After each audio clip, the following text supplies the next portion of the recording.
ఆరాధన మూడవ భాగం. కుమార్, మంజు అన్యోన్యంగా ఉంటారు. మంజు గర్భం దాల్చుతుంది. ఇక చెల్లి పెళ్లి జరగడంతో చాలా సంతోషిస్తుంది. అక్క చెల్లి ఎన్నో రోజుల తర్వాత కలుసుకొని అరమరికలు లేకుండా ఆనందంగా ఉంటారు. కథ కొనసాగుతుంది. పాపం అనుకుంది. తన భోజనం ముగించి విశ్రాంతిగా పడుకుంది. బాగా అలసిన ప్రాణం మెత్తటి పరుపు మీద పవళించగానే నిద్ర పట్టిందామెకు. ఆ ఎద్దు పొడిచిన పిల్ల తాలూకు వాళ్ళంతా ఏడుస్తున్నారు. పిల్ల ప్రాణంతోనే ఉంది. పేగులన్నీ బయటికొచ్చాయి. సర్జన్ సర్జన్ మాదప్పకు సహాయంగా డాక్టర్ అన్నపూర్ణ ఆ పిల్లకు నడుం దగ్గర నుంచున్నది. రక్తం ఎక్కించటానికంతా సిద్ధంగా ఉంది. క్షణంసేపు అందరూ మౌనం దాల్చారు. ఎవరికి వారు భగవంతుడికి ఆ శక్తి కోసం ప్రార్థిస్తున్నారు కాబోలు. వాళ్ళందరికీ తెలుసు, గర్భసంచిని తీసి పారవేస్తే ఏ గొడవ లేదు. కానీ ఆడపిల్ల భవిష్యత్తు అంధకారమైపోతుంది. స్త్రీకి అది పుట్టుకతోనే ఇచ్చిన నిధి. చిన్న అమ్మాయి, పెళ్లి కావలసిన పిల్ల. సమస్యని అంత సునాయాసంగా పరిష్కరించడానికి ఎవ్వరికీ మనసొప్పదు. ఎలాగైనా కుట్లు వేసి పూర్తి చెయ్యాలి. తర్వాత భగవంతునిపై భారం వెయ్యాలి. సర్జన్ మాదప్ప కుట్లు వేయటానికి మొదలుపెట్టాడు. అన్నపూర్ణ సహాయం చేస్తోంది. చితికిపోయిన గొట్టాన్ని తీసి బాగున్న భాగానికి చిన్న ప్రేవు ముక్కుకు అంటించి కుట్టారు. ఆ కుట్టడం చాలాసేపు పట్టింది. ఆ తర్వాత ప్రతి చీలికను మూసి కుట్టి ప్రేవులని లోపల సర్ది కుట్లు వేసేటప్పటికీ సాయంత్రం 4:30 అయింది.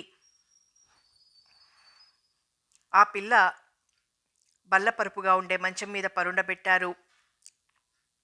ఆమె చెయ్యి కదలకుండా, మత్తులో కాళ్ళు కదపకుండా మంచానికి కట్టేశారు. వెల్లకిలా పడుకుని ఉందా పిల్ల. ఇంకా మత్తు వదల్లేదు. డ్యూటీ నర్సు వెయ్యి కళ్ళతో ఆ పిల్లను కనిపెట్టుకుని చూస్తోంది. కుమార్ ఇల్లు చేరేసరికి 5 గంటలైంది. మంజు లేదు. నౌకర్ భోజనం తెచ్చిపెట్టాడు. భోంచేసి కాసేపు విశ్రాంతిగా కళ్ళు మూసుకున్నాడు. ఆ అమాయకమైన ముఖం కళ్ళల్లో మెదిలింది. ఆ పిల్ల ఈ బాధను తట్టుకోగలదా? ఏ ఇతర బాధలు ఇన్ఫెక్షన్ లేకుండా బాగైతే ఒక అద్భుతమే అనుకోవచ్చు. ముఖ్యంగా గర్భసంచిని ఎంత సుకుమారంగా కుట్టారు. ఎంత శ్రద్ధాసక్తులతో కుట్టువేశారు. ఇంత ఇదిగా ఎద్దు పొడవటం తానింతవరకు చూడలేదు. 6 గంటలకు తన వార్డులోని రోగులను పరామర్శించడానికి వెళ్ళాడు. మంజు కోసం కళ్ళు వెతికాయి. ఒక నర్సు ఎదురొచ్చింది. డాక్టర్, కాన్పు కేసు. బిడ్డ కడుపులోనే పోయింది. రావటం లేదు. ఆయుధాలు వేశారు. డాక్టర్ మంజుల లాగలేకపోతున్నారు. డాక్టర్ ఖాన్ ఆపరేషన్ జరిగిన పిల్ల దగ్గరున్నారు. మీరొస్తారా? లేక డాక్టర్ అన్నపూర్ణ? అంతలోకే వారు కాన్పు గది సమీపానికి వచ్చారు. వద్దు, ఆమె చాలా అలసి ఉన్నారు. నేనొస్తాను గాని డాక్టర్ అన్నపూర్ణ గారితో చెప్తే మంచిది. అలా తెలపడం తమ విధి. హెడ్ నర్సు క్లోరోఫామ్ ఇస్తోంది. కుమార్ మంజు కేసు చూసి ఏ విధమైన భావము ప్రదర్శించలేదు. చేతులు కడుక్కొని గ్లౌజ్ వేసుకొచ్చాడు. నర్సు తెల్లటి ప్లాస్టిక్ ఏప్రన్ అందించింది. టేపులు పెట్టింది. బిడ్డ చనిపోయింది వాళ్ళకు తెలుసా? మంజుని అడిగాడు. ఈ మనుష్యులు బిడ్డను చంపేశారు అంటారు కడకు. మంజు మెల్లగా అంది. తెలుసు. అసలు వచ్చినప్పుడు నొప్పులంతగా లేవు. ఇంజక్షన్లు ఇచ్చిన మీదట ఆ మాత్రంగా వచ్చాయి. పొద్దుటి నుంచి బిడ్డ కదలికే తెలియలేదట ఆమెకు. నాటు మంత్రసాని ఏదో పొరపాటు చేసిందంటారు కానీ చూడండి అంటూ మంజు పక్కకు తొలగింది. కుమార్ను చూడగానే తెలిసిపోయింది. బిడ్డ తల విపరీతంగా పెద్దదిగా ఉంది. సహజంగా రాదన్నమాట. బాగా నీరు పట్టింది. కుమార్ క్షణం భార్య కేసు చూశాడు. ఇద్దరికీ తెలుసు వారేం చేయవలసింది. మంజు చటుక్కున కళ్ళు వాల్చేసుకుంది. కుమార్కు అర్థమైంది తను చేయలేకపోతోంది. బీరువైపోయింది. బిడ్డ తలకు రంధ్రం చేసి నీరు కార్చేసి బయటికి తీయాలి. మరొక నర్సు డాక్టర్కు ఆయుధాన్ని అందిస్తోంది. అందరూ సిద్ధంగా ఉన్నారు. మంజు చూడదలుచుకోలేదు. పైకి జరిగి పేషెంట్ నాడి పరీక్షించే నెపం మీద అక్కడే నించుంది. ఎంతసేపైందో ఒక్కసారైనా మంజు వెనక్కి తిరిగి చూడలేదు. అలాగే నుంచునుంది. కుమార్ అంటున్నాడు. సిస్టర్, బిడ్డను గుడ్డల్లో పూర్తిగా చుట్టి ముఖం తప్ప మరేమీ అగుపించకుండా బయటకు తీసుకెళ్లి చూపించు. ఆడపిల్ల అని చెప్పు. ఆయా బిడ్డను బందోబస్తు చేసినట్లు చుట్టింది. మంజు శిలాప్రతిమలా నుంచునుంది. బాగా రాత్రైంది. కుమార్ గ్లౌజు గౌను తీసేసి మంజు నడుం చుట్టూ చెయ్యి వేసి మంజు పద అన్నాడు. ఆమె మారు మాట్లాడకుండా భర్తకు నమస్కరించింది. మధ్యదారిలో భర్త చెయ్యి గట్టిగా పట్టుకునంది. నాలో మన పాప మెదులుతుంటే చేయలేకపోయానెందుకో. కుమార్ ఏమీ అనలేదు. ఆమె చేతిని గట్టిగా పట్టుకున్నాడు. ఆ స్పర్శ చాలు ఆమెకు సింహబలం ప్రసాదించేందుకు. ఆమెకు ఎక్కడలేని ధైర్యం వచ్చింది. తను చేతకాని డాక్టర్ కాదు. తనకు అర్థం చేసుకునే వారున్నారని తెలుసు. ఆమె ఎంత డాక్టర్ అయినా, ఎన్ని కాన్పులు చేసినా, ఎన్ని బాధలు కష్టాలు చూసినా తను స్త్రీ అంతే. ఉన్నట్లుండి ఆమెకెక్కడలేని హుషారు పుట్టుకొచ్చింది. వారిద్దరికీ చటుక్కున జ్ఞాపకం వచ్చింది. ఆ రోజంతా వారిద్దరూ ఒక్క నిమిషం సావధానంగా, సంతోషంగా మాట్లాడుకోలేదని, ఒకరి సాన్నిధ్యంలో మరొకరు గడపలేదని. ఇలాంటి రోజులు అప్పుడప్పుడు తటస్థపడటం కద్దు. ఇంటి తలుపు తెరిచి లోపల అడుగు పెడుతూనే కుమార్ బాహువులు మంజును చుట్టుకున్నాయి. ఆమె చెవిలో రహస్యంగా అన్నాడు, "ఈ రాత్రికి ఏ కేసు రాకూడదు." ఆదివారం సాయం సమయం. ఆ రోజు సాయంత్రం అందరికీ ఖాళీగా ఉంది. కొత్తగా వచ్చిన డాక్టర్ ప్రమోద్కు ఆ డ్యూటీ. హాస్పిటల్కు పశ్చిమ దిక్కున ఉన్న సుందర ఉద్యానవనమది. అత్యంత మనోహరంగా విరులు విరియబూచాయి.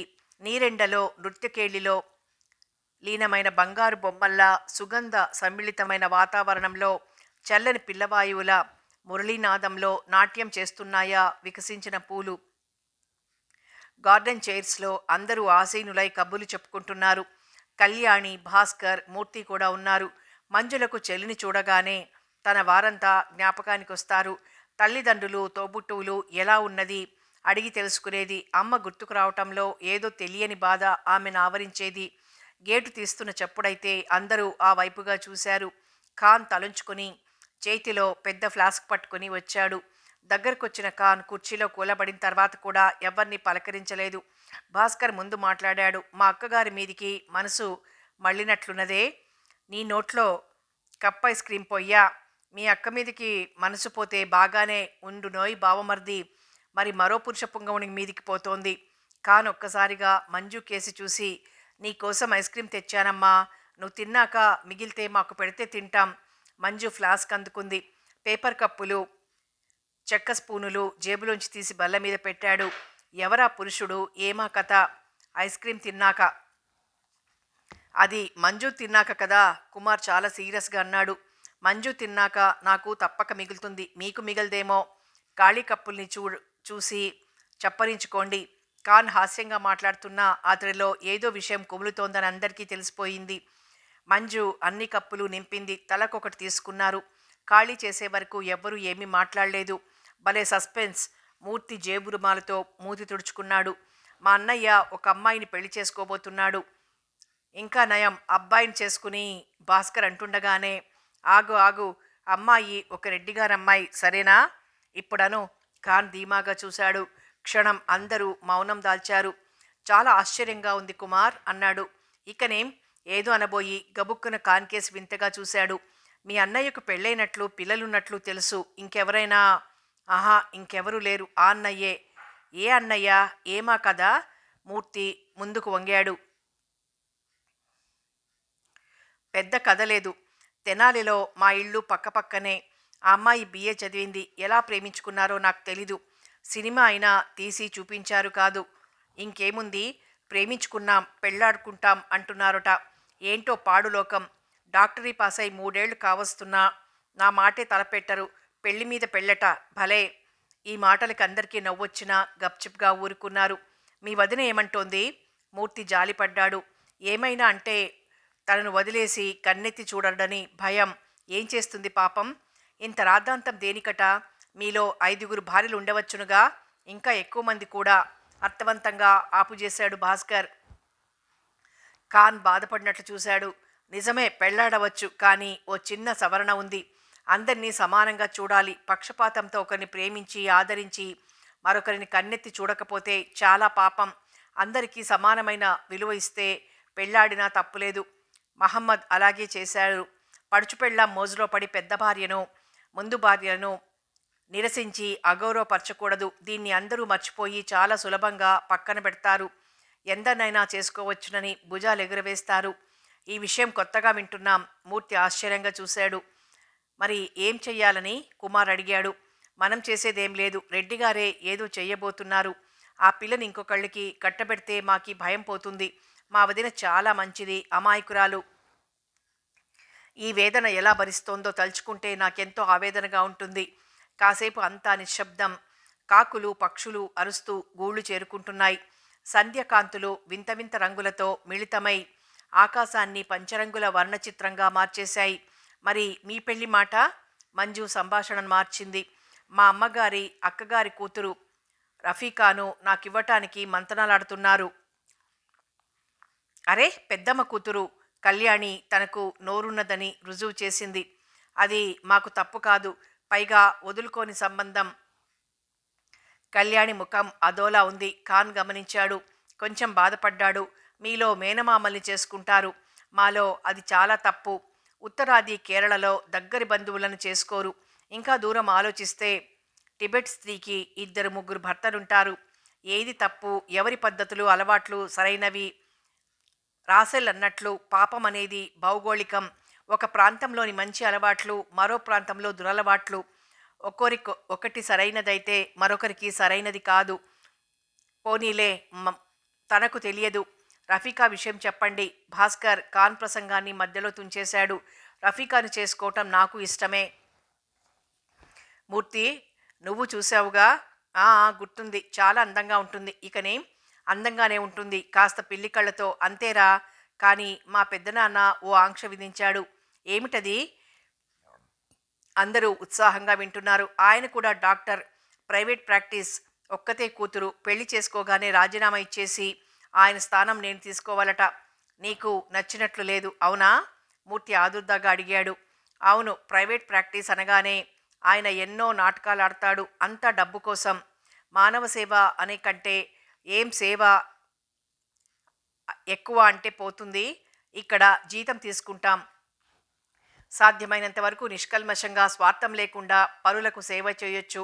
ప్రైవేట్ అనగానే స్వార్థం, అహం, ఎవడికి జబ్బొచ్చినా, ఎవడికి పెద్ద ఇల్లు పంపుదునా అనే ఆలోచనలు. ఆయన డబ్బు కోసం ఏమైనా చేస్తారు. అలా నాకు రాదు. నాకు అసంభవం. ఆ పంజరంలో చిక్కుకుంటే బయటికొచ్చేది హుళక్కి. అందుకే ఎంతో ఆలోచిస్తున్నాను. రఫీకా నీ హృదయాన్ని దోచేసింది కాబోలు. కుమార్ ఉడికించాడు. అటు రఫీకాను వదల్లేను, ఇటు ఆయన స్థానం స్వీకరించలేను. ఏం చెయ్యాలో పాలుపోవడం లేదు. పెద్దవాళ్లకు వదిలేస్తే? భాస్కర్ సలహా. చక్కగా రఫీకాను వేరే డాక్టర్కిచ్చి పెళ్లి జరిపిస్తాడు, ఖాన్ టక్కును చెప్పాడు. మళ్ళీ నిశ్శబ్దం. బాగా చీకటి పడింది. నల్లని ముఖమల్ మీద కుట్టిన తళుకుల నక్షత్రాలు ఆకాశంలో మెరుస్తాయి. మాలతీ పుష్ప సుగంధ మిళితమైన వాసన మేలులను మైమరిపింపజేస్తోంది. ఖాన్ ఫ్లాస్క్ తీసుకుని లేచి నుంచున్నాడు. అతన్ని చూసి అందరూ లేచారు. మంజును చూస్తూ కుమార్ను నెమ్మదిగా ప్రశ్నించాడు. టైం ఎప్పుడు? వచ్చే నెల మొదటి వారం. 4 అడుగులు వేశాక భాస్కర్ అన్నాడు. ఈ రహస్యం నెల పరిష్కరించేది? చెప్పలేను. ఖాన్ నవ్వేశాడు. మిగతా పైవారంలో అందరూ నవ్వేశారు. తోట వదిలి యువతులకు వచ్చే వరకు అందరూ మౌనం దాల్చారు. వార్డు బాయ్ ఎదురొచ్చి కుమార్ను చూసి అన్నాడు. పెద్ద డాక్టర్ గారు రాత్రికోసారి రమ్మనమన్నారు సార్. అర్జెంటా? కాదు, భోంచేసి రమ్మన్నారు. ఏమి కబురా అని ఎంతో ఆదుర్దాతో సర్జన్ మాదప్ప దగ్గరికి వెళ్ళాడు. వెళ్ళకముందే ఆయన బయటికొచ్చి ఆహ్వానించి లోపలికి తీసుకుని వెళ్ళారు. ఆయన మాటలు నాంచకుండా వెంటనే పిలిచిన కారణం చెప్పారు. చిన్న చెంపవు అనే గ్రామంలోని డాక్టర్ సెలవు పెట్టి వెళ్ళాడు. 6 రోజులకి మీలో ఎవరినైనా పంపమని అభ్యర్థిస్తూ రాశారు. మీకు ఇష్టమైతే వెళ్ళండి. ఎంత దూరం సార్? ఇక్కడికి 100 మైళ్ళు అనుకోండి. కలరాతో చాలా బాధపడ్డారట. ఇప్పుడు తగ్గిపోయింది. కానీ ఏ డాక్టరు లేకుండా 3 వారాలు ఉండటం కష్టమంటారు. ఒంటరిగా మీకు కొంత వ్యక్తిగతమైన బాధ్యత ఇనుమడిస్తుందని నా ఊహ. డాక్టర్ మిసెస్ కుమార్కు కూడా కొంత గాలిమార్పు అవసరం. పల్లెలో కొంత శాంతి లభిస్తుంది. ఇంతమందిలో తమను పంపడంలో అతని ఉద్దేశాన్ని గ్రహించగలిగాడు కుమార్. తనపై పూర్తి విశ్వాసం ఉంది. సర్జన్ మాట కాదనలేడు. తత్ఫలితం కుమార్ మంజులతో సహా చిన్న చెరువు గ్రామం చేరాడు. చిన్న చెరువు ఊరికి చాలా పెద్ద చెరువు ఉంది. చెరువు చుట్టూ మామిడి తోపులు, పళ్ళ తోటలు. లక్ష్మీ ప్రసన్నత ఆ ఊరిపై ఎప్పుడూ ఉంది. అందుకనే డాక్టర్లు లేని పల్లెలు చాలా ఉన్నా ఈ పల్లెకు మాత్రం డాక్టర్ ఇచ్ఛాపూర్వకంగా వస్తారు. 2 చేతులా ఆర్జించవచ్చు. పట్నాలలో మేడలు మిద్దెలు కట్టవచ్చు. అన్ని చోట్ల మాదిరిగానే ఇక్కడ కూడా పార్టీలున్నాయి. అది లేకపోతే పల్లె ఎలా అవుతుంది? ఆ రోజు రాత్రికి పల్లె చేరారు. డాక్టర్ గారింట్లో ఖాళీగా ఉన్న 3 గదుల్లో దిగారు. టాక్సీ వెళ్ళిపోయింది. టిఫిన్ క్యారియర్ తెరిచి కడుపు నిండా భోంచేసి ఆరుబయట కూర్చున్నారు. కాంపౌండర్ వచ్చి నమస్కరించాడు. అతనే మీ ఏర్పాట్లన్నీ చేయించింది. దాదాపు 50 సంవత్సరాలుంటాయి. అతని ముఖంలోని ప్రసన్నతను చూసి మంజుల నిజంగా నివ్వెరపోయింది. డాక్టర్ గారు, ఒక్క మాటు పెద్దల్ని చూసొద్దామా? కుమార్కు వెంటనే బోధపడడం లేదు. ఇది చిన్న ఊరు. తను 20 రోజులకని వచ్చాడు. ఒకరికి అణిగిమణిగి ఉండనవసరం లేదు. ముఖ్యంగా ఈ ప్రయాణానంతరం చాలా బడలికగా ఉంది. అదే మాట అంటూ చివరిగా ఒక్కరిని చూస్తే కుదరదు డాక్టర్ బాబు. పార్టీలున్నాయి. వెళ్తే అందరి దగ్గరికే వెళ్ళాలి. అయితే వెళ్లకుండా ఉండటమే శ్రేయస్కరం. అతను మాట్లాడలేదు. కాసేపు తారట్లాడి ఏదైనా అవసరం వస్తే వార్డ్ బాయ్ చేత కబురు చేయమని చెప్పి వెళ్ళిపోయాడు. పనిలో ప్రవేశించి తన పని తను చేసుకుపోతున్నాడు. మంజుల ఏ పుస్తకమో తిరిగేస్తూ ఆ 2 రోజులు గడిపింది. మూడవ రోజు ఇద్దరూ సంధ్యా సమయంలో చెరువుగట్టు దగ్గరికి వెళ్లారు. చెరువుకేసి అందరూ వెళ్తుంటారు. గ్రామదేవత గుడి అక్కడే ఉంది. గట్టెక్కి రాళ్ల మీద కూర్చున్నారు. ప్రకృతి రమణీయంగా ప్రశాంతంగా ఉంది. సంధ్యకాంతిలో నీరు కెంపులమయమై ఉంది. అటువైపు పైర్లు చిరునవ్వులు ప్రసరిస్తున్నాయి. ఆ సంధ్యా సమయపు పక్షుల కిలకిలా రావాలలో, అలల సన్నని సవ్వడిలో వారి హృదయాలు మత్తెక్కి పించం విప్పి నాట్యం చేశాయి. చీకటి పడింది. ఆ కురిసే సన్నటి మంచు జల్లుల్లో నవచైతన్యం జాలువారింది. అవును, ఇక్కడ శాంతి ఉంది. ఉప్పు అంటని ముత్యంలా, బురదంటని పద్మంలా పవిత్రంగా ఆనందంగా ఉందా చిన్న ఊరు. ఇద్దరూ ఇంటి మొగం పట్టారు. ఆ త్రోవ విడిచి హాస్పిటల్ త్రోవ ఎక్కారు. ఆ మొగదలలో ఒక పెద్ద మర్రి చెట్టు కింద ఆకులన్నీ ప్రోవు చేస్తున్న స్త్రీని చూశారు. ఆ సమయంలో ఈ ఊడుపు దేనికి? ఎవరిమే? చెట్టు క్రింద అడుగులేదు. కనీసం పూజార్హమైన ఓ చిన్న రాతి ముక్క కూడా లేదు. ఆమె ఆమె పక్కకు తొలగి నమస్కరించింది. ఆ చీకెట్లో ఆమె సమంగా అగుపించలేదు. ప్రతి నమస్కారం చేసి ముందుకు సాగిపోతున్నారు. అమ్మగారు, నా పేరు సుబ్బమ్మ. రేపు తమ దర్శనం చేసుకుంటాను. మంజు అలాగే అన్నది గాని ఎందుకు అన్న ప్రశ్న బయటికి అనలేకపోయింది. వారు కాస్త దూరం వెళ్లారు. ఎవరో ఆమెను తొలగమని తిడుతున్నారు. మరుసటి రోజు మంజు ఒక్కతే ఇంట్లో ఉంది. పనిపిల్ల సుబ్బమ్మ రాకను తెలియజేసింది. ఇటు రమ్మను అంది. ఆ పిల్ల మంజు కేసి గుడ్లప్పగించి చూసింది. ఏమిటి? వెళ్ళు. అది కాదమ్మా, కుష్టుది, దాన్ని రమ్మంటున్నారని విపులీకరించింది. అయ్యో, నాకు తెలియదు, వస్తున్న పద. తన పొరపాటును కప్పిపుచ్చుకుంది. ఆమె నమస్కరించింది. 2 రోజుల కోమారు వచ్చి తోటంతా ఊడ్చి వెళ్తానమ్మా. డాక్టర్ బాబు గారు భోజనం పెట్టించేవారు. మంజు వెంటనే ఏమీ మాట్లాడలేదు. ఈమె ప్రత్యక్షతని అందరూ నిరసించేవారే. అందుకే రాత్రి ఎవరో తిడుతున్నారు పాపం అనుకుంది మనసులో. ఆమె చీపురు తీసుకుంది. అంతా శుభ్రంగా ఊడ్చి చెత్త ప్రోవు చేసింది. చెంబు తెచ్చుకుని నిలబడింది. పనిపిల్ల చెంబులో నీళ్లు పోసింది. ముఖం కాళ్ళు చేతులు కడుక్కొని దూరంగా చెట్టు కింద కూర్చుంది. విస్తట్లో అన్నము కూరలు తెచ్చి ముందుంచింది పనిపిల్ల. నీళ్లు పోసి దూరంగా వెళ్ళి కూర్చుంది. మంజు వరండా చివరిదాకా వచ్చి ఏమైనా కావలిస్తే ఆ పిల్లతో చెప్పు సుబ్బమ్మా అంది. అలాగేనమ్మా. ఆమె అన్నంలో చేయి పెట్టింది. కమ్మటి వాసన. ఆమె వైపు తదేకంగా చూసింది. 2 అదర్వులు పచ్చడి వేసున్నాయి. తన గిన్నెలో పప్పు పులుసుంది. పగిలిపోయిన మొండికప్పులో గట్టి పెరుగుంది. ఇలాంటి భోజనం తిని ఎన్ని సంవత్సరాలైందో. గిర్రున ఆమె కళ్ళల్లో నీరు తిరిగింది. భోజనం ముగించింది. ఎన్ని సంవత్సరాలకు తిన్నానో తల్లి. చాలా వడ్డించేశారమ్మా. ఆమె వెళ్ళిపోయింది. మరుసటి రోజు 4 గంటలయ్యాకొచ్చింది. ఏం సుబ్బమ్మ, నిన్న సాయంత్రం మీ ఇంటికేసి వచ్చాను. ఏదో పుస్తకం చదువుతున్నావు. ఏం పుస్తకం? టాల్స్టాయ్ కథల సంపుట అమ్మగారు అంది కూర్చుంటూ. ఎంతవరకు చదువుకున్నావు? ఆమె మౌనం దాల్చింది.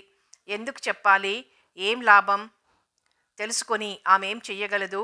గతాన్ని తవ్వుకుంటే తన జీవితంలో అంత అంధకారమే గాని ఒక్క కాంతికిరణం లేదు కదా. మంజు కేసి చూస్తుంటే తన గాథనంతా చెప్పాలని ఆరాటం కలిగింది. ఇంతకాలం ఎవ్వరికీ కూడా చెప్పను సాహసించలేనిది వాళ్ళ మంజులకు చెప్పాలనుకుంది. దానికి ఆమెకే ఆశ్చర్యం వేసింది. బిఏ జూనియర్ ఆ అంది మంజు విస్తుపోయి. ఆ ఆ వెనుక జాలి బాధ దాగి ఉన్నాయి. కొన్ని నిమిషాలు మౌనం గంభీరంగా రాజ్యం చేసింది. చదువుకున్న దానివి నీకీ గతి ఎలా పట్టింది? ఎక్కడైనా ఆశ్రమంలో చేరలేకపోయావా? అంతా అయిందమ్మా. ఆమె కళ్ళల్లో నీరు నిలిచింది. చీర కొంగుతో ఒక్క మారొత్తుకుంది. నా చరిత్ర ఇంతవరకు ఎవ్వరికీ చెప్పలేదు. మీకు చెప్పాలని నా మనసు చెబుతోంది. విని మర్చిపోండి తల్లి. కోస్తాలో ఉత్తరాన ఉండేది మా స్వగ్రామం. మా తండ్రి గారు హైస్కూల్లో మేస్టారు. స్త్రీ విద్య విషయంలో శ్రద్ధ వహించారు. నాకు చదువు చెప్పించారు. బిఏ రెండవ సంవత్సరంలో ఉండగా మా తండ్రి గారికి పక్షవాతం రావటంతో నా పెళ్లి తప్పనిసరిగా చేయవలసి వచ్చింది. నాకు తోబుట్టువులు లేరు. నా పెళ్లి మా స్వంత బావతో జరిపించారు. చిన్నప్పటి నుంచి మా నాన్న మా అత్తయ్యలకు మాటలు లేవు. ఆయన జబ్బు పడడంతో రాజీ పడ్డాం. అందుకని ఆమెపై నాకు ప్రత్యేకమైన అభిమానం ఉండేది. పెళ్ళైన 4 సంవత్సరాలకు నాకిద్దరు పిల్లలు కలిగారు. ఒక అమ్మాయి, ఒక అబ్బాయి. నా భర్త కూడా మాస్టారే. ఏదీ లోటు లేకుండా జరిగిపోయేది. ఆనందం సంపూర్ణత్వం చెందింది. నాకిక కావాల్సిందేమీ లేదు. ఉన్నదానిలో సర్దుకొని ఏ లోటు లేకుండా దినాలు వెళ్ళబుచ్చుతున్నాం. పల్లెలో పండ్ల తోట ఉండేది. మా అత్తగారు మా దగ్గరే ఉండేవారు. అవసాన కాలం సమీపించింది. పల్లెలో స్వగ్రామంలో స్వంత ఇంట్లో ప్రాణం పోవాలట. ఆశను కాదనలేక అందరం వెళ్ళాం. ఆ తోటలో చిన్న ఇల్లుంది. అది కొన్ని సంవత్సరాలుగా ఎవ్వరూ వాడక పాడుపడినట్లుండేది. తోటమాలికి పూరిల్లు ఉన్నా అతని సంసారం ఈ ఇంట్లోనే ఉండేదట. ఆ విషయం తెలిసి శుభ్రం చేయించమని రాసి తర్వాత మా అత్తగారిని తీసుకుని వెళ్ళాం. వారు ఎంతకాలం ఉంటారు? పెట్టిన సెలవు అయిపోగానే వెళ్ళిపోయారు.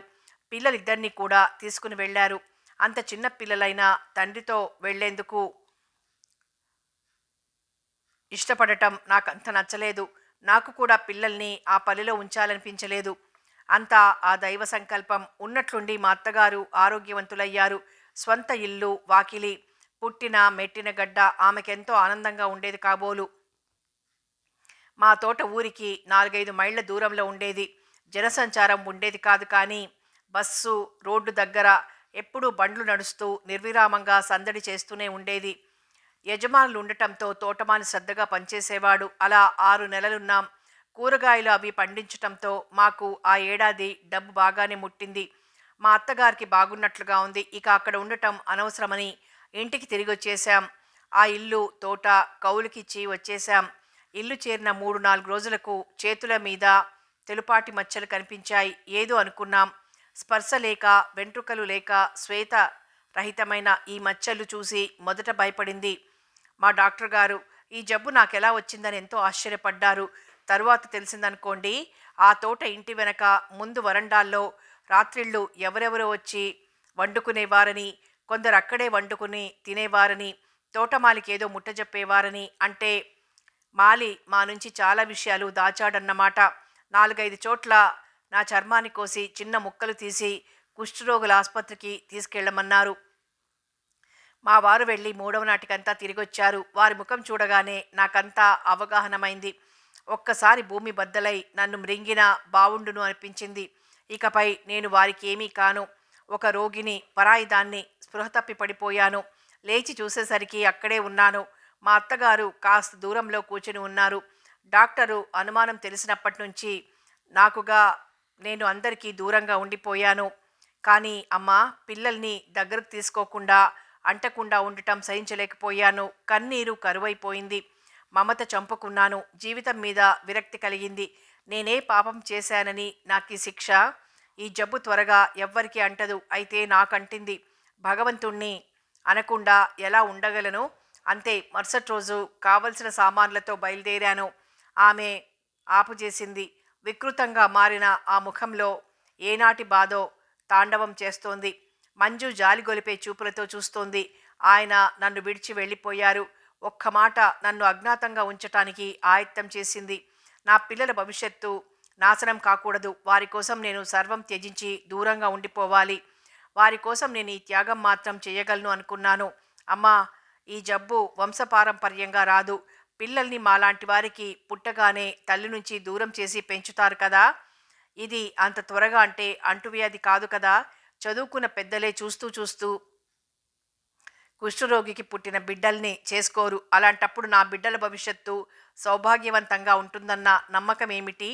నా పరిస్థితి అంత దిగజారిపోలేదు. ముందు డీడీఎస్ కొంటూనే ఉండేదాన్ని. అవి ఎంత చౌకనో అంత ఎక్కువ కాలం తీసుకుంటుంది బాగు చేయటానికి. పాపం కొందరు ఎంతో వికలాంగులైపోయేవారు. మానని కురుపులు, తినివేయబడి లేక వంగిపోయిన వేళ్లతో స్పర్శజ్ఞానం లేకపోవటం చేత రాత్రిళ్ళు చాలా బాధపడేవాళ్ళం. అదంతా మిమ్మల్ని చూస్తే జ్ఞాపకానికొచ్చింది. 5 సంవత్సరాలున్నాను. ఆ రోజు శుభదినం. పెద్ద డిగ్రీ పుచ్చుకునే రోజున ఎంత ఆనందాన్ని అనుభవిస్తామో అంతకు 1000 రెట్లు సంతోషంతో ఉన్నాను.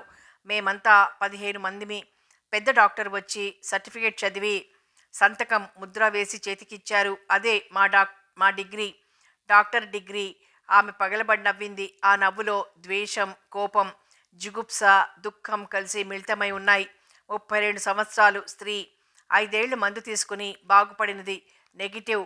ఈమె వల్ల సంఘానికి ఏ హాని లేదు అంటే నాలోని జబ్బు చనిపోయింది. తిన్నని పుల్ల ఆ- ఆకారంలో ఉండే ఆ క్రిములు సజీవంగా లేవు. అందరిలా ఆరోగ్యవంతురాలివి.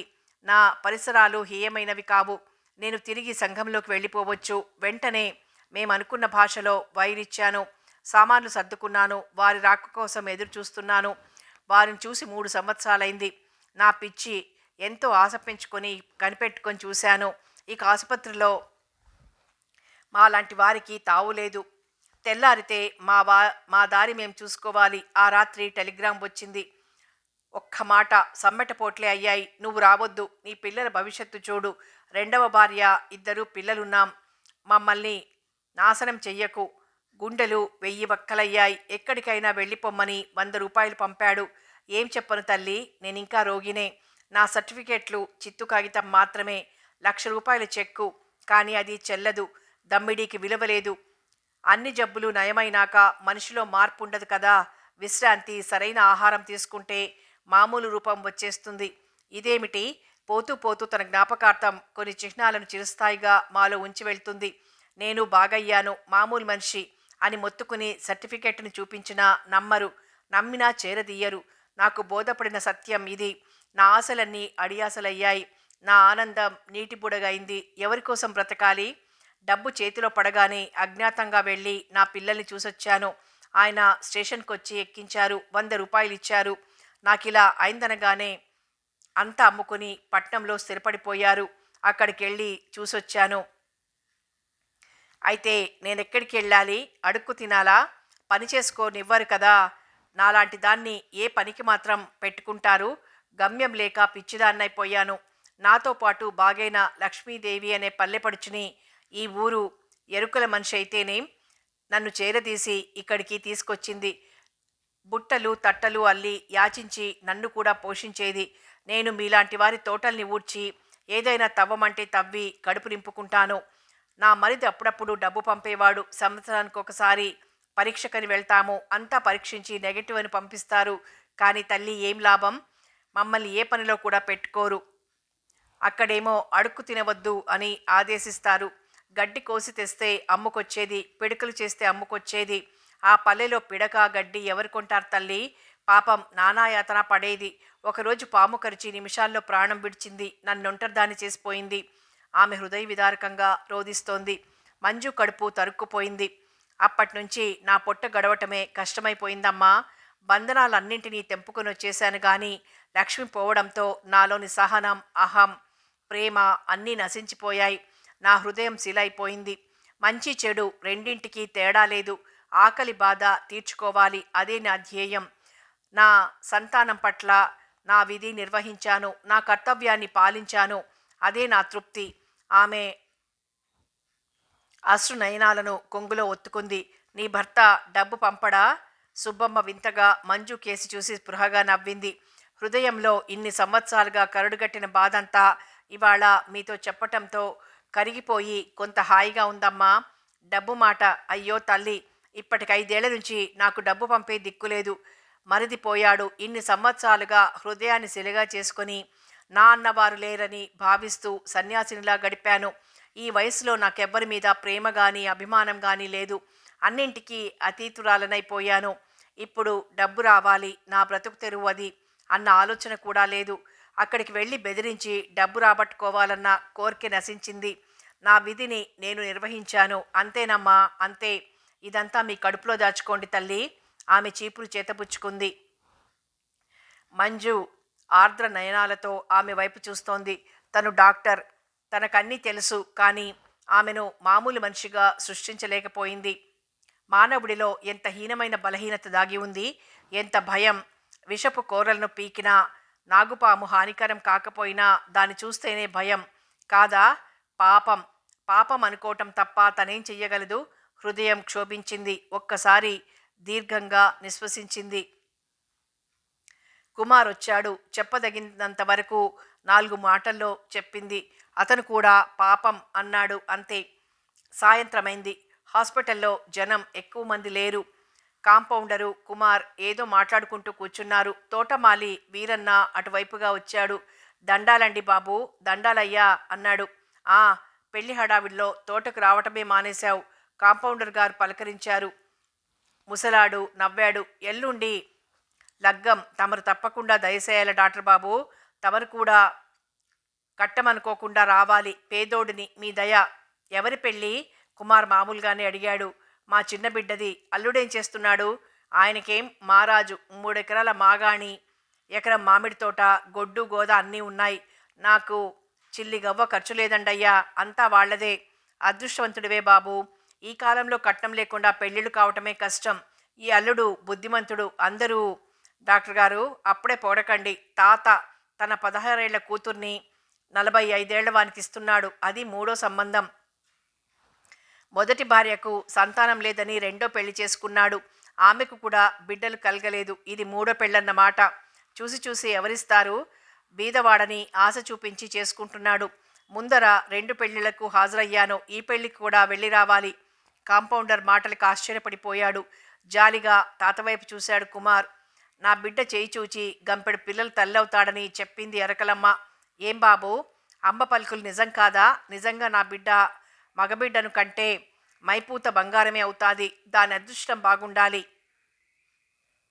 పెద్దాళ్ళు ఇద్దరు వచ్చి చూసి మాట్లాడిపోయినారు. గాజులు, కడియాలు, బంగారం కంటే తొడిగిపోయారు. వాళ్లకు లేని అదృష్టం నా బిడ్డకుందేమో. తాత హృదయం తన కూతురి అదృష్టాన్ని తలంచుకుని ఆనందంతో ఉప్పొంగింది. ఆ ముందు భార్యలు మందు తీసుకోలేదా? ఆ, తీసుకున్నారు. ఆపరేషన్ చేశారు పెద్దామెకు. ఏదో చిన్న లోపం ఉంటే సరిచేశారు. చిన్నవాడికే లోపం లేదు, కానీ ఇద్దరూ సంతానహీనులే. ఎక్కడ చేశారు పరీక్ష? అబ్బో, పెద్దపట్నం తీసుకుపోయారు. తాత తల పంకించాడు. సరే గాని అతడొక్కమారైనా పరీక్ష చేయించుకున్నాడా? తాత కుమార్ వైపు వింతగా చూశాడు. కొంచెం సేపటి వరకు తాత వీరన్నకు ఆ ప్రశ్న అర్థం కాక తికమక పడ్డారు. అర్థమయ్యాక కుమార్ను పరీక్షగా చూశాడు. ఎవరు ఏమీ జవాబివ్వలేదు. చూడు వీరన్న, పిల్లనిచ్చేది నువ్వు, చేసుకునేది ఇంకొకరు. మాకెందుకు ఇవన్నీ అనుకోకు. పిల్ల చిన్నది, 16 సంవత్సరాలు. మరి అతడికి 40 చిల్లర. పిల్ల ఏం సుఖపడుతుంది? నీకంటే అతను కొద్దిగా చిన్నవాడేమో. ముసలాడితో నీ పిల్ల ఏం సంసారం చేస్తుంది? అందులో ఇంకా 2 పోనీ వేరే సంబంధం చూడరాదు? ముందు ఈ మాట చెప్పు, నీ కూతురికి ఇష్టమేనా? వేరే సంబంధం అంటే 4-5 వందలు కావాలే. నా దగ్గర లేవు బాబు. ఇక పిల్లకు బట్టలు అవి కావాలే. ఇట్టం లేకపోవటం అనేది లేదు. నా ఇట్టం అంతే, గొప్పోడు, అది చాలు. సరేలే, అయితే నా ప్రశ్నకు జవాబియ్యలేదు. అతడికేం మగమహారాజు, 1,000,000 మంది కొడుకుల్ని కనయ్యగలడు. ఆడోళ్లకు దేవుడు నుదుట రాయలేదు. పాపం, వాళ్ళకి గీత లేదు. ఏం పాపం చేసుకున్నారో ఇద్దరికీ లేదు. వీరన్న భార్యలకు మందిప్పించాడన్నావు, మరి అతను కూడా తిన్నాడా? ఏదైనా పరీక్ష చేయించుకున్నాడా? మళ్ళీ డాక్టర్ బాబు అదే అంటుండారు. మగాడిలో ఏం లోపం ఉంటుందయ్యా? పరీక్షలెందుకు, మందులెందుకు? కుమార్ నవ్వేశాడు. వీరన్న ఆ మాత్రం తెలియదా అన్నట్లు చూశాడు. మగాడు అనిపించుకున్నావు తాత. సంతానం కలకపోవడానికి ఇద్దరిలోనూ లోపాలుండవచ్చు. ఒక్క స్త్రీలోనే లోపం కాదు. ఇద్దరూ మందు పుచ్చుకోవాలి, పరీక్ష చేయించుకోవాలి. మందులు ఆపరేషన్లు అయ్యాక కూడా సంతానం లేకపోవటం ఎక్కడో 100కి 1.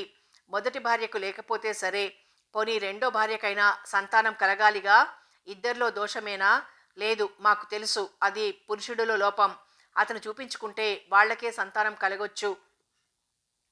తాత వీరన్న ఆశ్చర్యంతో చూస్తున్నారు. ఏ సందర్భంలో కూడా ఈ పెళ్లి తప్పిపోవటం అతనికి ఇష్టం లేదు. పెద్దాడైతే మాత్రం ఏం దమ్మిడి ఖర్చు లేకుండా వివాహం జరుగుతుంది. భగవంతుడు చల్లగా చూస్తే దాని కడుపున ఓ నలుసు పడితే దాని సుఖానికి ఏం తక్కువ? ఈ మనువు కాదంటే అదృష్టాన్ని కాలదన్నినట్లే అవుతుంది. ఏం వీరన్న ఆలోచిస్తున్నావు? డాక్టర్ గారు చెప్పేది నిజం. నీ కూతురికి కూడా పిల్లలు పుట్టకపోతే అది పిల్లలు లోపమంటారు. నీ బిడ్డ సుఖంగా బ్రతుకుతుందని ఇంత పని చేస్తున్నావు. కథ అడ్డం తిరిగితే పిల్ల గతేం కాను. మూడవ భార్యకేం విలువ? నాలుగో పెళ్లికి తయారవుతాడు. అతడికేం బాగానే ఉంటుంది. పండక్కో పడుచు పెళ్ళాం, ఎటు తిరిగి మీకే అన్ని యాతనలు, సాధక బాధకాలు. వీరన్నకేం చెయ్యాలో తోచలేదు. లేచి నుంచున్నాడు. కానీ తనకు తెలుసు అంతా సుఖంగా సవ్యంగా జరుగుతుందా అని. అంతరాత్మ పదే పదే చెబుతోంది. ఒక్క మాటలో తప్పుకొని బయటపడ్డాడు. ఆ మాటిచ్చాను బాబూ, వస్తాను అని దండం పెట్టి వెళ్ళిపోయాడు. పాపం చేతులారా పిల్లగొంతు కొయ్యబోతున్నారు. ఎంతో నమ్మకం ఉంది కూతురు పైన. ఏం లాభం అన్నట్లు పెళ్ళికొడుకు ఏం చేస్తాడు మీకు తెలుసునా? కాంపౌండర్ని అడిగాడు. తెలియకేం డాక్టర్ గారు, చాలా మంచివాడు. నా పొలం అతడే సాగు చేయిస్తాడు. ఎందుకని? ఒకసారి చూడాలనుంది. అయితే పదండి, ఈ వాళ్ళకి చిన్న కాలువ దగ్గరుంటాడు. టైం అయింది, ఆసుపత్రి మూసేద్దామా? కుమార్ చుట్టూ కలియజూశాడు. రోగులు ఒక్కరూ లేరు. 6 గంటలవుతోంది. సరేనని డిస్పెన్సరీ మూసి బయలుదేరాడు. ఆసుపత్రి పల్లెకు దూరంగా ఉంటుంది. అక్కడి నుంచి చిన్న కాలువ 2-2.5 ఫర్లాంగులుంటుంది. ఇద్దరూ అక్కడికి వెళ్లే లోపల పెళ్ళికొడుకు రామస్వామి కాళ్ళు కడుక్కుంటున్నాడు. ఏమీ ఎరగనట్లు ఇద్దరు వెళ్ళి కాలువగట్టు మీద కూర్చున్నారు. వారిని గుర్తించి నమస్కారం చేశాడు. ఏం రామయ్య, మేము గుర్తులేమా? వీరన్న అప్పుడే పెళ్లికి రమ్మని చెప్పటమైంది. నువ్వింకా? అతను సిగ్గుపడుతున్నట్లు ముసిముసిగా నవ్వేశాడు. మూడో పెళ్లికి అంత డాబుదేనికి లేండయ్యా. ఏదో గుట్టుగా అతన్ని పూర్తి చెయ్యనివ్వకుండానే కుమార్ అన్నాడు. మూడో పెళ్ళ? ఏమీ ఎరగనట్లే టూకిగా విషయాన్ని విడమర్చి చెప్పాడు కాంపౌండర్. రామయ్య, ఇద్దరికీ పుట్టలేదు. మూడో భార్యకు పుడతారన్న నమ్మకం ఏమిటి? డాక్టర్గా సలహా ఇస్తున్నాను, ఏమీ అనుకోవు కదా? అబ్బే లేదండి బాబు, చెప్పండి. అతను దగ్గరగా వచ్చి కింద కూర్చున్నాడు. ఆ మసక చీకట్లో అతని ముఖంలో భావాలు ఎలా ఉన్నాయో తెలుసుకోవటం కష్టమైంది. కానీ అతనిలోని అనిశ్చింత తెలుసుకోవటానికి ఎంతసేపో పట్టలేదు. నువ్వొకసారి పరీక్ష చేయించుకొని మందు తీసుకుంటే నీకు తప్పక సంతానం కలుగుతుంది. పరీక్షా ఫలితం నువ్వు ఆశించినట్లు లేకపోతే ఖచ్చితంగా సంతానం కలగదని తేలిపోతుంది. ఈ మూడో పెళ్ళి తప్పిపోతుంది. లేదా పిల్లలు పుట్టారంటే అందులో ఇద్దరికి పుడితే అంతకన్నా సంతోషం ఏముంది? నోట్లో చుట్టను తీసి తదేకంగా చూస్తూ అన్నాడు. నన్ను పరీక్ష చేయించుకోమంటారా డాక్టర్ బాబు? ఎంత విడ్డూరం అన్నట్లుగా ఉందా ధోరణి. అవును, సంతానహీనులైతే స్త్రీ పురుషులిద్దరూ కారకులవుతారు. ఒక్క స్త్రీ లోపమే కాదు, మందులకు లొంగని స్త్రీ సిసలైన గొడ్డుమొత్తనం చాలా చాలా అరుదు. అందుకే ఓ మాటు అతను చటుక్కునన్నాడు. నాకేం బాబు, లక్షణంగా ఉన్నాను. ఏం రోగం లేదు, ఏ పాడు బుద్ధులు లేవు. పురుషుడిగా నాకుండవలసిన గుణాలన్నీ ఉన్నాయి. నాలో ఏం లోపం ఉంటాడే ఉంటుందేంటి? అతను మనసు నొచ్చుకున్నట్లుగా మాట్లాడాడు. నీకు అన్నీ ఉండొచ్చు. మంచి ఆరోగ్యం, పుష్టిగల వాడివి కావచ్చు. కానీ గర్భధారణ ప్రసాదించే శక్తి లేకపోవచ్చు. కాంపౌండర్ అతనికేసి పరీక్షగా చూస్తున్నాడు. బాగా చీకటి పడింది. పక్షుల రొదలు మాని గూళ్లలో నిశ్చింతగా విశ్రాంతి తీసుకుంటున్నాయి. చీకటి నలుమూలలా వ్యాపిస్తూ సన్నని సువాసనను తెస్తోంది. చీకట్లో అతని ముఖం అగుపించటం లేదు. కుమార్ మాట మార్చేశాడు. అన్నట్లు సుబ్బమ్మకు అన్నం ఎవరు పెడతారు? రోజుకొకరింట్లో భోంచేస్తుందా? లేదు బాబు, అడుక్కు తినదు. ఎవరైనా జాలిపడి పెట్టాల్సిందే. వద్దన్నా ఈ పరిసరాలన్నీ శుభ్రంగా ఊడుస్తుంది. దేవాలయం చుట్టూరా ఎంతో శ్రద్ధతో ఊడుస్తుంది. వచ్చిపోయేవారు ఏదో దానం చేస్తుంటారు. ఇద్దరూ లేచారు. అతను కూడా లేచాడు. రామస్వామి తుది నిర్ణయం తెలుసుకోవాలని ఇద్దరు ఉబలాటపడినా సాహసించి అడగలేకపోయారు. ముగ్గురు ఇంటి మొగం పట్టారు. అందరూ మౌనంగా నడుస్తున్నారు. రహదారి చీలింది.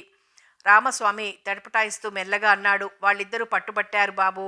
చూస్తాను, చెప్పి చూస్తాను. ఉంటానండయ్యా. అతను సాగిపోయాడు. ఇద్దరూ మిగిలారు. 4 అడుగులు వేశాక కాంపౌండర్ అన్నాడు. తండ్రేమో మాట ఇచ్చానని జారుకున్నాడు. పెళ్ళికొడుకేమో భార్యలు పట్టుబట్టారని తన పూచి ఏమీ లేదన్నట్లు మాట్లాడాడు. ఇంతకు డాక్టర్ బాబు, అతను మానేస్తాడా? పరీక్ష చేయించుకుంటాడా? కుమార్ దీర్ఘంగా నిశ్వసించాడు. మానుకోవటానికి అతనికేమైనా పిచ్చా? మూడో పెళ్లి హాయిగా చేసుకుంటాడు. కొత్త భార్యతో అదొక మోజు, ఆనందం. పిల్లలు పుట్టరని తెలిసినా ఇదొక తంతు. అరటి పండులుచి చేతిలో పెడితే తినకుండా ఉంటారా? పడుచు పెళ్ళాంతో ఇంకా ఆనందం. తనదేం లేనట్లు భార్యల మీద చెప్పేశాడు. పాపం ఆ పిల్ల గతి తలుచుకుంటే బాధగా ఉంటుంది. మొన్న రాత్రి చూశాను, జున్ను పాలు తెచ్చింది. చాలా చిన్న పిల్లలా ఉంటుంది. చిన్న పిల్లే గాని అబ్బో అన్నీ తెలుసు. ఈ పెళ్ళొద్దని నానా గొడవ చేసి చస్తానందట. నువ్వు చావకముందే ముందు నే దూకుతా నూతిలో అన్నాడట తండ్రి. తండ్రిపై మహాగురి ఆపేక్ష. తల్లి పురిట్లో పోయినప్పటినుంచి సాకి పెద్ద చేశాడు. ఇక ఏమీ అనలేక నోరు మూసుకుంది పాపం. కుమార్ అనుకున్నట్లే పెళ్లి నిర్విఘ్నంగా జరిగిపోయింది. వీరన హృదయం తేలికపడింది. వధూవరులు పక్కపక్కన నుంచుంటే తండ్రి కూతుళ్లలా ఉన్నారు. ఆ పిల్ల ముఖంలో పెళ్లి కల రేఖామాత్రంగానైనా లేదు. పందిట్లో పెద్దవాళ్ళిద్దరూ పెద్ద ముత్తైదువులే అయ్యి పెళ్లి జరిపించారు. ఆ ఊరి పెద్దల ఇంట్లోకి వెళ్ళి పలకరించలేదని వాళ్లకు కొంచెం లోలోపల కష్టంగా ఉంది. కానీ ఏం చేస్తారు, ఇంకొక వారం పోతే వెళ్ళిపోతారు. తమ పాటకు తాళం వేసే డాక్టరు రానే వస్తాడనుకున్నారు. మధ్యాహ్నం 12 గంటలైంది. మంజు భోజనం సిద్ధం చేసింది. భర్త కోసం ఎదురు చూస్తోంది. పనిపిల్ల సిద్ధమ్మ ఏడ్నర్థం పిల్లాడిని చంకలో వేసుకొచ్చింది. వాడు రాగాలు తీస్తూ ఏడుస్తున్నాడు. అయ్యగారు రాలేదా అమ్మా అంది ఆదుర్దాగా సిద్ధమ్మ. లేదే, ఏమైంది? మంజు దగ్గరగా వెళ్ళి అడిగింది. మంజును చూసి వాడు మరికాస్త రాగం హెచ్చించాడు.